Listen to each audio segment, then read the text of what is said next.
আসসালামু আলাইকুম প্রিয় দর্শক, অন্য মঞ্চ চ্যানেলে আপনাদের স্বাগত জানাচ্ছি। আসসালামু আলাইকুম প্রিয় দর্শক, 2 মাস যেতে না যেতেই বিএনপি সরকার সম্পর্কে তার স্থিতিশীলতা নিয়ে সামনে কতটা ঝুঁকি রয়েছে, কতগুলো চ্যালেঞ্জ তারা মোকাবেলা করতে গিয়ে হুমকির মুখে পড়ে কিনা, সেসব বিষয়ে নানান ধরনের গুঞ্জন এরই মধ্যে শুরু হয়েছে।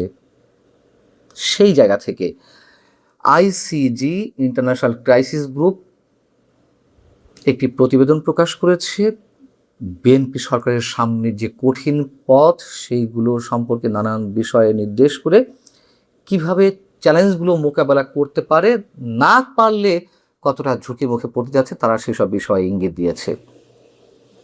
বৃহস্পতিবার সকালেই এই প্রতিবেদনটি প্রকাশ করা হয়েছে এবং আইসিজি সম্পর্কে আপনাদের অনেকের নিশ্চয়ই ধারণা আছে যে এটি একটি বৈশ্বিক নীতি গবেষণা প্রতিষ্ঠান, থিঙ্ক ট্যাঙ্ক প্রতিষ্ঠান হিসেবে কাজ করছে।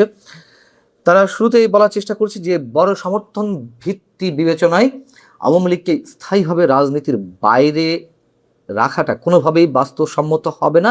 এতে করে তুমুল অস্থিরতা এবং সহিংসতা সৃষ্টির সম্ভাবনা খুবই রয়েছে। এবং নতুন সরকারের সামনে যেসব চ্যালেঞ্জ রয়েছে তার মধ্যে অন্যতম হচ্ছে অর্থনীতিকে পুনরুজ্জীবিত করা, সুশাসন নিশ্চিত করা এবং ঝুঁকিপূর্ণ আন্তর্জাতিক পরিস্থিতি মোকাবেলা করা। পাশাপাশি জনসমর্থন ধরে রাখতে গেলে এই সরকারকে যেমন অর্থনৈতিক প্রবৃদ্ধির পুনরুদ্ধারের বিষয়টি গুরুত্বের সঙ্গে নিতে হবে, পাশাপাশি প্রস্তাবিত সংস্কারগুলো নিয়েও বিরোধী দলগুলোর সঙ্গে কোনো ধরনের সংঘর্ষে যাওয়া যাবে না বলে সতর্ক করে দিয়েছে। এবং ইরান সংঘাতে সৃষ্ট অর্থনৈতিক অস্থিরতায় বড় পরীক্ষায় পড়তে যাচ্ছে বলে মন্তব্য করেছে বেলজিয়ামের ব্রাসেলস ভিত্তিক এই প্রতিষ্ঠানটি। ইন্টারন্যাশনাল ক্রাইসিস গ্রুপ সম্পর্কে আপনারা অনেকেই জানেন, তারপরে ছোট করে একটু বলি। এর একটি অলাভজনক বৈশ্বিক গবেষণা প্রতিষ্ঠান। বিশ্বের বিভিন্ন দেশের যুদ্ধ, সংঘাত, বৈরী পরিবেশ নিয়ে তারা তাদের গবেষণা তুলে ধরার পাশাপাশি সেখান থেকে কীভাবে বের হয়ে আসা যায় সে সম্পর্কেও পরামর্শ দিয়ে আসছে। বাংলাদেশ বিষয়ে 2 দশক ধরে নানান ইস্যুতে তাদের সূক্ষ্ম পর্যবেক্ষণ তুলে ধরছে, পাশাপাশি পরামর্শও তুলে ধরছে। এবং এর বিশেষত্ব হচ্ছে, না আমি যেটা দেখেছি তাদের গবেষণা প্রতিবেদনগুলোতে যেই ভবিষ্যৎবাণীগুলো করা হয় তা মোটামুটি 80 থেকে 90% ফলে যায়, সেটি ইতিবাচক হোক কিংবা নেতিবাচক হোক। এবং এই প্রতিষ্ঠানটির সদস্য হচ্ছেন বিশ্বের বিভিন্ন দেশের খ্যাতিমান অধ্যাপক থেকে শুরু করে সুশীল সমাজের প্রতিনিধি, রাষ্ট্রবিজ্ঞানী, বিভিন্ন রাষ্ট্রের সরকার, সাবেক সরকার বা রাষ্ট্রপ্রধানেরা। যাও, আইসিজি তার প্রতিবেদনে বলছে যে এই সরকারের প্রতি নিঃসন্দেহে জনগণের একটি শক্তিশালী ম্যান্ডেট রয়েছে, তবু বিএনপির অতীত কর্মকাণ্ডের কারণে তাদের দায়িত্ব পালনের সক্ষমতা নিয়ে অনেকের মধ্যেই প্রশ্ন রয়েছে। কথাটি একেবারে ফেলে দেওয়ার মতো নয়। এ বিষয়ে আমি বিস্তারিত আপাতত কিছু বলতে চাচ্ছি না। এখানে বলা হচ্ছে যে জনগণের প্রত্যাশা পূরণে ব্যর্থ হলে তা নতুন করে অস্থিতিশীল পরিবেশ সৃষ্টি করতে পারে। এবারে প্রতিবেদনে ক্রাইসিস গ্রুপ বলছে, দেশের 2টি বৃহত্তম রাজনৈতিক দলের অন্যতম আওয়ামী লীগকে বাইরে রেখে যদিও এবারের 2026-এর নির্বাচনটি অনুষ্ঠিত হয়েছে, তারপরেও জনগণ স্বতঃস্ফূর্তভাবে ভোট দিয়েছে। চরম সত্য কথা। এবং এসব কথাও তো সত্য যে আওয়ামী লীগের এই অসংখ্য নেতা কর্মী তারা ভোট দিয়েছেন এবং সেই ভোট গেছে বিএনপির বাক্সে। ক্রাইসিস গ্রুপ বলছে যে শেখ হাসিনা সরকারের পতনের আন্দোলনে নেতৃত্ব দেওয়া ছাত্রদের যে দল এনসিপি, তারা 300 আসনের মধ্যে মাত্র 6টি আসনে জয়লাভ করেছে, যেগুলো নিয়ে আমরা কথা বলে আসছি। সেটি তারা বলছে যে তাও জামাত ইসলামের সমর্থনে, জামাত ইসলামের সঙ্গে জোট বেঁধে। এই কথা দিয়ে তারা এটি বোঝাতে চেয়েছে যে এই ছাত্রদের উপরে মানুষের আর কোনো আস্থা নেই, তাদের নানান ধরনের কর্মকাণ্ডের কারণে। পরিশেষে এসে বিএনপির প্রতি মানুষের আস্থায় এই মুহূর্তে এবং প্রত্যাশাও অনেক।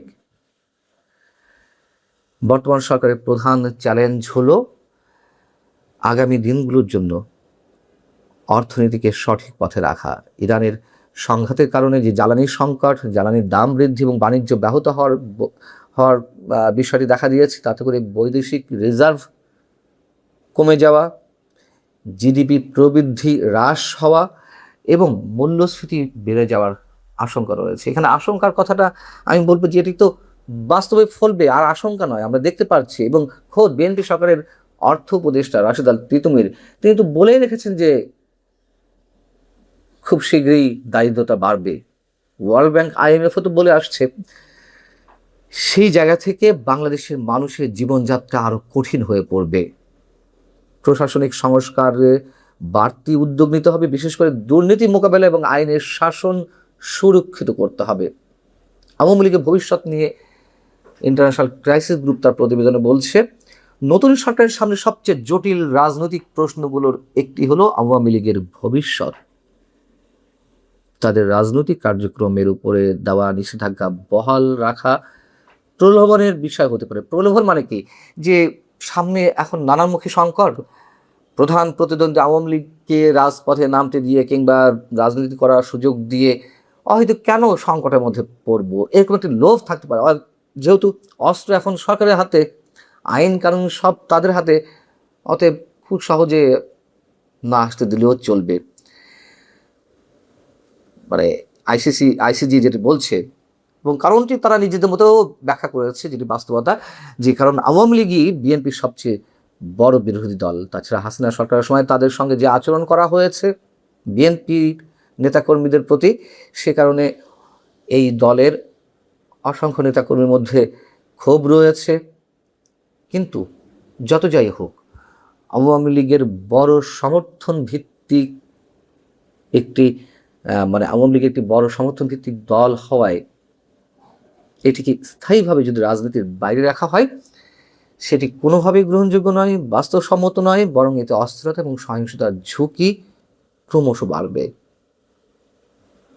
ক্রাইসিস গ্রুপ বলছে, নিষেধাজ্ঞা প্রত্যাহারের ক্ষেত্রেও কয়েকটি বিষয় হয়তো বিএনপি বিবেচনা করছে বা করতে হবে বলে অনেকে মন্তব্য করছেন। তার মধ্যে একটি হচ্ছে যে শেখ হাসিনাকে মাইনাস করে যদি রিফাইন্ড আওয়ামী লীগ আসে, তাহলে নিষেধাজ্ঞা তুলে নেওয়া যেতে পারে। এবং এই বিষয়টি তো আমরা শুনছি, ডিপ স্টেটের খেলার অংশ হিসেবে বা যুক্তরাষ্ট্রের চাপে শেখ হাসিনাকে মাইনাস করার একটা জোরদার প্রচেষ্টা চলছে। এবং আওয়ামী লীগের নেতৃত্বে যদি পরিবর্তন হয়ও, তাহলে আওয়ামী লীগও কি সহজে আসতে পারবে, রাজনীতিতে দাঁড়াতে পারবে, সেই বিষয়টি এখানে উল্লেখ করা হয়েছে। আইসিজি মনে করে যে শুধু নেতৃত্বে পরিবর্তন হলেই হবে না, অতীতে কৃতকর্মের জন্য আওয়ামী লীগকে দায় স্বীকার করতে হবে। এখন পর্যন্ত আওয়ামী লীগ তাদের কর্মকাণ্ড, বিশেষ করে বিক্ষোভ দমনে, প্রাণঘাতী বল প্রয়োগ বা ক্ষমতার অপব্যবহার নিয়ে কোনো দায় স্বীকার করেনি। একথা সত্য যে জাতিসংঘের অনুসন্ধানে যে 1400 মানুষ হত্যাকাণ্ডের বিষয়টি তারা খুঁজে পেয়েছে, সেই 1400 মানুষকে হত্যার দায় আসলে কার কতটুকু? আওয়ামী লীগ তখন সরকারের ছিল, দায় তো কোনোভাবে এড়াতেই পারে না। তাদের ক্যাডার বাহিনী, আইন শৃঙ্খলা রক্ষাকারী বাহিনীর সদস্যরা যারা অনুগত, তারা কি করেছে সেটি যেমন আমরা জানি। তৃতীয় পক্ষ বা এই যে ছাত্রদের নেতৃত্বে যেই আন্দোলনটি হয়েছে, সেই ছাত্রদের মধ্যেও তো আত্মস্বীকৃত খুনি রয়েছে। অতএব এই 1400 মানুষের কতজন কার হাতে নিহত হয়েছেন, সেটিও নিশ্চয়ই অনেক বড় প্রশ্ন।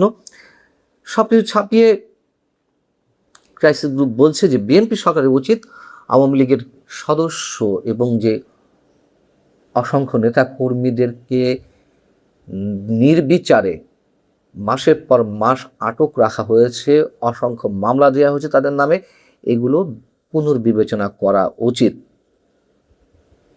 এবং যেই কথাটি তারা আওয়ামী লীগ সরকারের সময় থেকে বলে আসছে ক্রাইসিস গ্রুপ, তা হচ্ছে বিচার ব্যবস্থাকে রাজনৈতিক প্রতিহিংসা মেটানোর হাতিয়ার হিসেবে যেন বিএনপি ব্যবহার না করে। এবং এক্ষেত্রে বিএনপিকে তাদের দলের মধ্যে যারা ডানপন্থী বা জামাতপন্থী হিসেবে রয়েছে, আমরা জানি বিএনপির মধ্যে দুটি ধারা রয়েছে, একটি মুক্তিযুদ্ধপন্থী আর একটি জামাতপন্থী। তো সেই ডানপন্থী মূলত ইসলামপন্থী গোষ্ঠী এবং নিজেদের দলের ভিতরে কিছু অংশের চাপের মুখেও বিএনপির শীর্ষ নেতৃত্বকে দৃঢ় থাকতে হবে। কারণ তাদের অনেকেই চায় না আওয়ামী লীগ রাজনীতি ফিরে আসুক, তাদের একটা সাময়িক সুবিধার জন্য। কিন্তু এটি যদি করে, তাহলে সেটি বিএনপির জন্য বুমেরাং হতে পারে। এবং বৈদেশিক সম্পর্কের জায়গা থেকেও বলা হয়েছে যে ভারতের সঙ্গে অবশ্যই বিএনপিকে সম্পর্ক উন্নয়নের চেষ্টা করতে হবে, যেহেতু প্রতিবেশী রাষ্ট্র, পাশাপাশি চীন যুক্তরাষ্ট্রের সঙ্গেও সুসম্পর্ক বজায় রাখতে হবে। কিন্তু আমরা ক্ষেত্র বিশেষ দেখছি সেই জায়গাগুলো থেকে খানিকটা হলেও ছন্দপতন ঘটছে। বাণিজ্য চুক্তি নিয়ে যুক্তরাষ্ট্রের সঙ্গে কি হচ্ছে আমরা তো জানি যে সেই চুক্তির পরে আমরা কোন দিকে হাঁটছি। এ বিষয়ে এই মুহূর্তে আর বিস্তারিত বলবো না, কথা অনেক বলেছি, নিশ্চয়ই সামনের দিনগুলোতেও বলবো বাণিজ্য চুক্তি নিয়ে। সর্বশেষ পর্যায়ে এসে ক্রাইসিস গ্রুপ যেটি বলছে যে নতুন সরকারকে সহিংস চরমপন্থার ঝুঁকির ব্যাপারে অতি সতর্ক থাকতে হবে। দুর্বল আইন শৃঙ্খলা ব্যবস্থা এবং রাজনৈতিক অস্থিরতা চরমপন্থী সংগঠনের সক্রিয়তার জন্য অনুকূল পরিবেশ তৈরি করেছে। আমি সবসময় একটা কথা বলে আসছি যে আওয়ামী লীগের সময় যে রাজনৈতিক শূন্যতা সৃষ্টি হয়েছিল গ্রামার অনুযায়ী, রাষ্ট্রবিজ্ঞানের থিওরি অনুযায়ী, তারপরে স্টেজ যে চরমপন্থা কিংবা জঙ্গিবাদ, আমরা সেটা দেখেছি ডক্টর ইউনূসের নেতৃত্বে জঙ্গি শাসনের এস্টাবলিশমেন্টের মাধ্যমে।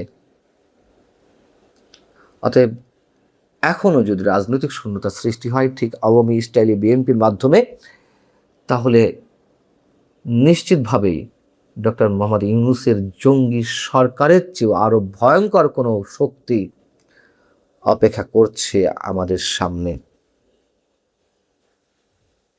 এখন ইন্টারন্যাশনাল ক্রাইসিস গ্রুপের এই প্রতিবেদনটি আমাদের সরকার কতটা সুবিবেচনা প্রসূত তারা ব্যাখ্যা বিশ্লেষণ করবে, তাদের পরামর্শ কতটা গ্রহণ করবে, এটি একান্তই সরকারের বিষয়। কিন্তু 18 কোটি মানুষের অংশ হিসেবে আমরা বলতে চাই, রাজনীতিকে সুস্থির জায়গা আনতে গেলে, অর্থনীতিকে সুস্থির জায়গা আনতে হলে খুবই কৌশলে আইনের শাসন প্রতিষ্ঠা, গণতান্ত্রিক চর্চার বিষয়গুলো অবশ্যই এখনই এই মুহূর্ত থেকে গুরুত্ব দিতে হবে। এর বিকল্প কিছু নেই। যদি বিএনপি লাভবান হওয়ার চেষ্টা করে ভুল পথে হারার জন্য, বিএনপিকে অনেক বড় খেসারত দিতে হবে, পাশাপাশি অবশ্যই পুরো জাতিকে আবারও একবার খেসারত দিতে হবে। বাংলাদেশের রাজনীতিতে এখন প্রশ্নটা শুধু ক্ষমতার নয়, প্রশ্নটা হলো এই ক্ষমতা সামলানোর মতো পরিস্থিতি আদৌ বাংলাদেশে আছে কিনা। একদিকে ভঙ্গুর অর্থনীতি, অন্যদিকে তীব্র রাজনৈতিক হিসাব নিকাশ। এখন বিরোধী দল যারা আছে তাদের সঙ্গেও অনেক চেক অ্যান্ড ব্যালেন্স করে বিএনপি সরকারকে পথ চলতে হবে। এবং বৃহত্তম দল আওয়ামী লীগ রয়েছে বাইরে, তার চাপটিও কিন্তু এখানে অত্যন্ত গুরুত্বপূর্ণ। এর মাঝেই আন্তর্জাতিক ক্রাইসিস গ্রুপ, এটি ব্রাসেলস ভিত্তিক একটি আন্তর্জাতিক গবেষণা প্রতিষ্ঠান। এটি গত প্রায় 2 দশক ধরে বাংলাদেশের রাজনীতি, বাংলাদেশের অর্থনীতি নিয়ে মন্তব্য করে, পরামর্শ দেয়, নানান ধরনের প্রবন্ধ নিবন্ধ তুলে আমাদেরকে হেদায়েত করবার চেষ্টা করে। আজকে 23 এপ্রিল ব্রাসেলসে এটি প্রকাশিত হয়েছে। বাংলাদেশের 2টি কাগজে এটি নিয়ে নিবন্ধ ছাপা হয়েছে বা প্রতিবেদনও হয়েছে। আমি এখান থেকে সংক্ষেপে কিছু তথ্য আপনাদের কাছে তুলে ধরবো, কারণ আমার কাছে এটি মনে হয়েছে। এটির শিরোনাম হচ্ছে Bangladesh new government gets down to business, মানে বাংলাদেশের নতুন সরকার কাজে নেমে পড়লো বা নেমে পড়েছে। হ্যাঁ, সরকার তো কাজে নেমে পড়েছে, আমরা দেখতে পাচ্ছি 60 দিন অতিক্রান্ত হয়েছে, সরকার 60 দিনের একটি মূল্যায়নও করেছে। বাট সরকার মনে করছে এই 60 দিনে তারা বেশ সাফল্য অর্জন করেছে। কিন্তু আসলে লক্ষ্যটা কি নির্ধারণ করেছে তার উপরে নির্ভর করবে। বাংলাদেশের এই মুহূর্তে যে চাহিদা, জনমনে যে চাহিদা, বাংলাদেশের অর্থনীতি, সমাজনীতি, সকল কিছুর প্রেক্ষিতে, কারণ গত 18 মাসে বাংলাদেশের যে ভিত্তি, এটিকে একেবারে দুমড়ে মুচড়ে নষ্ট করে দিয়ে গেছে ইউনূস গং। তাদের যে তথাকথিত অন্তর্বর্তী সরকার, এই সরকার বাংলাদেশকে মানে কেউ বলেন 50 বছর, কেউ বলেন 100 বছর পিছিয়ে দিয়ে গেছে। আমি সেই আলোচনায় যেতে চাই না। ইন্টারন্যাশনাল ক্রাইসিস গ্রুপ যে কথাগুলো বলেছে সেটি নিয়ে সংক্ষেপে কথা বলবো, মোটেই বড় করব না। প্রায় 15-16টির মতো সাবহেড আছে।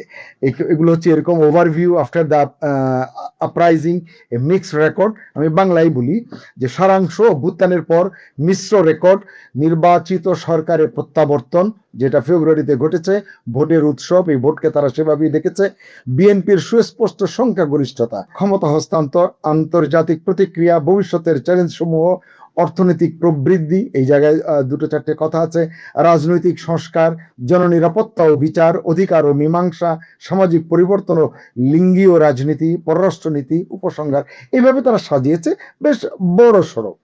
সেখান থেকে আমি আসলে অর্থনীতির চ্যালেঞ্জটা এটি এই মুহূর্তে তীব্রভাবে প্রকট। আসলে এটি নিয়ে আসলে আলাদা আলাদা অনেক স্টোরি করবার আছে। জ্বালানি তেলের সংকটের কারণে অর্থনীতিতে যে অভিঘাতগুলো হচ্ছে সেটি নিয়ে কথা বলবার মতো আছে। আইন শৃঙ্খলা পরিস্থিতি, মব সর্দার ইউনূস দেশটাকে যে মবের রামরাজত্ব বানিয়ে গেছে, সেই মব থেকে আমরা এখনো নিষ্কৃতি পাইনি। তো এসব বিষয় নিয়ে আলাদা আলাদা করে আমরা হয়তো সময় হলে কথা বলবো। আজকে সংক্ষেপে এটি নিয়ে কথা বলি। এই যে ইন্টারন্যাশনাল ক্রাইসিস গ্রুপ বলছে, তারা বলছে যে এখন সরকারের জন্য এমন এক সতর্কবার্তা তারা দিচ্ছে, এটিকে তারা বলছে সরকারের জন্য, বিএনপি সরকারের জন্য, তারেক রহমানের জন্য ওয়েক আপ কল। এই ওয়েক আপ কল যদি মিস করে বিএনপি সরকার, তারেক রহমানের সরকার, তাহলে তাদের সামনে অনেক ধরনের জটিলতা তৈরি হবে। সেটি নিয়েই একটু ছোট করে কথা বলবো।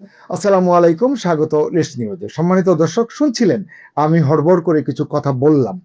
তো আসলে ইন্টারন্যাশনাল ক্রাইসিস গ্রুপ এই কথাগুলি বলছে যে একদিকে ভাঙা অর্থনীতি, ইউনূস সাহেব বরবাদ করে দিয়ে গেছে দেশের অর্থনীতিকে, এটিকে ট্র্যাকে তোলাই এখন একটি বড় কাজ। এবং সকলের দৃষ্টি শেখ হাসিনা বা আওয়ামী লীগ সরকার 15 বছরে কি করে গেছে, সকলের দৃষ্টি। বিএনপিরও কিছু কিছু মন্ত্রী এখন গ্যাস সংকটের জন্য আওয়ামী লীগকে দোষারোপ করছে, জ্বালানি সংকটের জন্য দোষারোপ করছে, হামের টিকা আনেনি ইউনূস সরকার তার জন্য দোষারোপ করছে। দোষারোপের রাজনীতি চলতেই থাকবে, কিন্তু সরকারে এখন স্টিয়ারিং এখন মানে বিএনপির হাতে, তারেক রহমানের হাতে। তারা যদি এখন ভুল করে তার খেসারত তাদেরকে দিতে হবে।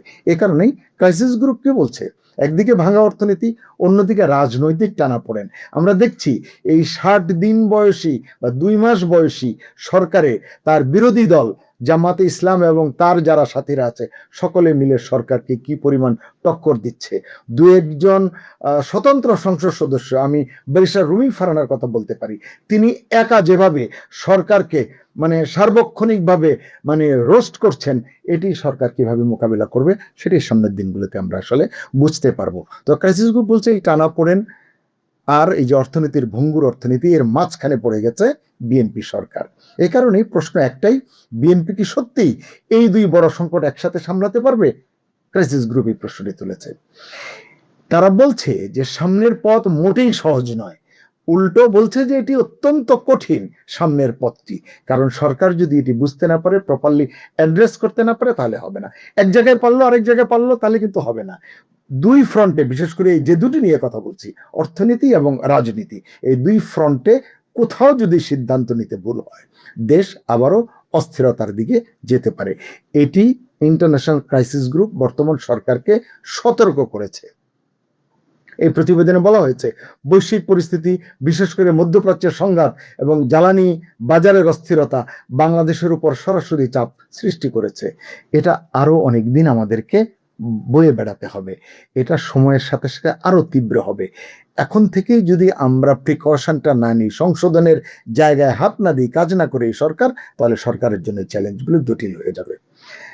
আপনারা দেখুন যে দৈনন্দিন জীবন থেকে ব্যবসা বাণিজ্য শিল্প প্রতিটি শাখায় জ্বালানির কারণে প্রতিটি ক্ষেত্রে খরচ বাড়ছে। নিত্যপণ্য মূল্য থেকে আরম্ভ করে, পরিবহন থেকে আরম্ভ করে প্রতিটি ক্ষেত্রে এবং বিদ্যুতের মূল্য পর্যন্ত সরকার বাড়াচ্ছে। এলপিজির দাম কয়েকদিনের ভিতরে 2 দফায় প্রায় 600 টাকা বাড়িয়েছে। জনজীবন আসলে নাবিশ্বাস উঠে গেছে এইসব কারণে। এগুলোর প্রভাব সরাসরি পড়ছে সাধারণ মানুষের জীবনযাত্রায়। অর্থাৎ নতুন সরকারের জন্য তারা বলছে যে প্রথম বড় পরীক্ষা হচ্ছে অর্থনীতি টিকিয়ে রাখা এবং প্রবৃদ্ধি ফিরিয়ে আনা। প্রবৃদ্ধি আমাদের খারাপ হবে, কাঙ্ক্ষিত হবে না, এডিবি বলছে, IMF বলছে, বিশ্বব্যাংক বলছে, আর আমাদের অর্থনৈতিক থিঙ্ক ট্যাঙ্ক যারা আছে তারাও বলছে 3.9, 4, 4.1 এইরকম জায়গায় ঘোরাফেরা করবে, যেটি দীর্ঘদিন ধরে 6-এর উপরে 7 এবং 7-এর কিছু উপরে আমরা দেখেছি। তো ক্রাইসিস গ্রুপ বলছে যে সবচেয়ে স্পর্শকাতর অংশ হলো আওয়ামী লীগ প্রসঙ্গ রাজনীতির জায়গাটিতে। তারা বলছে যে এই দলটিকে স্থায়ীভাবে রাজনীতি থেকে বাদ দেওয়া বাস্তবসম্মত নাও হতে পারে। আমি ক্রাইসিস গ্রুপের কথাটাই বললাম। তারা আওয়ামী লীগের অনেক সমালোচনা করেছে এই প্রতিবেদনে, কিন্তু তারা, যেহেতু আমি সরকারের চ্যালেঞ্জটা বলছি, সে কারণে এই জায়গাটিতে আমি হিট করতে চাই। তারা বলছে যে এটি বাস্তবসম্মত হবে না, কিন্তু ইতিমধ্যে আমরা দেখেছি যে সরকার সংসদে এটি আইন হিসেবে পাশ করেছে। সরকার কিছুতেই চাইছে না আওয়ামী লীগকে রাজপথে মোকাবেলা করতে বা রাজনীতিতে মোকাবেলা করতে। কিন্তু ক্রাইসিস গ্রুপ বলছে এটি ভুল হবে, কারণ আওয়ামী লীগের একটি বড় জনভিত্তি রয়েছে। এখন রাজনীতি যদি রাজনীতি দিয়ে করা হয় তাহলে সেটিকে মোকাবেলা করা সহজ হয়। কূটকৌশল দিয়ে রাজনীতিকে আসলে মোকাবেলা করা দীর্ঘ সময় পর্যন্ত সম্ভব হয় না। ক্রাইসিস গ্রুপ একই সঙ্গে সতর্ক করেছে, এই সিদ্ধান্ত যদি রাজনৈতিক প্রতিহিংসা বা চরম অবস্থানের দিকে যায়, যেটা ইতিমধ্যে আমরা দেখেছি, অনেকেই বলছেন বিশ্লেষকরা যে রাজনৈতিক প্রতিহিংসার কারণে, হ্যাঁ, আওয়ামী লীগ সরকারে থাকাকালে 17 বছর বিএনপিকে অনেক যন্ত্রণা দিয়েছে, জামাতে ইসলামকে অনেক কষ্ট দিয়েছে। এখন তারা সেটি যদি প্রতিহিংসা হিসেবে নেয়, চরম অবস্থানের দিকে চলে যায়, ক্রাইসিস গ্রুপ বলছে সেটা নতুন করে সহিংসতা এবং অস্থিরতা তৈরি করতে পারে কি আসলে করবে। এই প্রতিবেদনে বলা হয়েছে বিএনপিকে তাই একটি জটিল ভারসাম্য রাখতে হবে। একদিকে রাজনৈতিক সংস্কার, তারা অনেক প্রতিশ্রুতি দিয়েছে, 31 দফা দিয়েছে, ঐক্যমত্য কমিশনের অনেক সংস্কার আছে যেটি নিয়ে বিরোধী দলের সঙ্গে তাদের টানাপোড়েনটি চলছে, প্রতিনিয়ত তারা কথা শুনছে। এগুলো কিভাবে মোকাবেলা করবে, এগুলো তাদেরকে যথাযথভাবে অ্যাড্রেস করতে হবে এবং সরাসরি বলছে প্রতিহিংসার রাজনীতি এড়িয়ে চলতে হবে। আওয়ামী লীগের নেতা কর্মীদের বিরুদ্ধে মামলা পর্যালোচনা এবং কিছু ক্ষেত্রে মানবিক ও আইনি ভারসাম্য রক্ষা করার কথা বলেছে ইন্টারন্যাশনাল ক্রাইসিস গ্রুপ। মানবিক, নিঃসন্দেহে সরকার মানবিক হলে এই জায়গাগুলো দেখবে। আমরা সাবেক স্পিকার শিরিন শারমিন চৌধুরীর ক্ষেত্রে দেখলাম সরকার বা আইন আদালত মানবিক, কিন্তু অনেক প্রবীণ বয়োবৃদ্ধ আওয়ামী লীগের সাবেক মন্ত্রীরা, সাবেক এমপিরা কারাগারে আছেন। অনেকে কারাগারে থেকে নানান কারণে অন্তর্বর্তী সরকারের আমলে প্রাণ হারিয়েছেন, নানান ধরনের অত্যাচারের শিকার হয়েছেন। এই সরকার যদি সেই জায়গাগুলোতে অ্যাড্রেস করে, তাহলে আমার মনে হয় ক্রাইসিস গ্রুপ যে সতর্কবাণীটা দিচ্ছে সেটি আমার মনে হয় তাদের জন্য আসলে আমলে ভালো হবে সত্যিকার অর্থে। ক্রাইসিস গ্রুপ বলছে বাংলাদেশকে শুধু অভ্যন্তরীণ নয়, আন্তর্জাতিক চাপও সামলাতে হবে। কূটনীতির কথা আসছে, মানে তারেক রহমান বলেছেন যে বাংলাদেশ ফার্স্ট, বাংলাদেশ সবার আগে।